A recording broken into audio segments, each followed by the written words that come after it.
പ്രസിഡന്റായിട്ടുള്ള തന്റെ രണ്ടാം വരവ് മുതൽ തന്നെ അമേരിക്കയുടെ വിദേശ നയത്തിൽ മുഴുവൻ മാറ്റങ്ങൾ വരുത്താനാണ് കൂടുതലും ഡൊണാൾഡ് ട്രംപിന്റെ ഭരണകൂടം ശ്രമിച്ചുകൊണ്ടിരിക്കുന്നത്.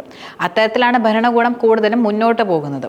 മാത്രമല്ല, Japan, Britain, Canada, Australia, France, Ukraine, India തുടങ്ങി മുൻ അമേരിക്കൻ ഭരണകൂടങ്ങൾ സഖ്യകക്ഷിയാക്കാൻ കഠിനമായി പരിശ്രമിച്ചിട്ടുള്ള സകല രാജ്യങ്ങളുമായിട്ടുള്ള ബന്ധങ്ങൾ ട്രംപ് കൂടുതൽ വഷളാക്കുകയും ചെയ്തിട്ടുണ്ട്.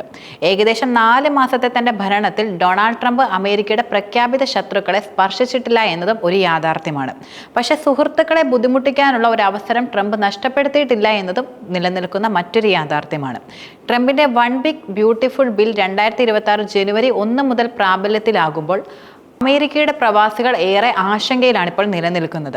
അതായത് മലയാളികൾ ഉൾപ്പെടെയുള്ള പ്രവാസികൾ നാട്ടിലേക്ക് അയക്കുന്ന പണത്തിന്റെ 3.5% അമേരിക്കയിൽ നികുതിയായി നൽകേണ്ട അവസ്ഥയാണ് വരാൻ പോകുന്നത്. 5% നികുതിയാണ് ആദ്യം ശുപാർശ നൽകിയിരുന്നത്. പിന്നീട് അത് 3.5% കുറയ്ക്കുകയായിരുന്നു.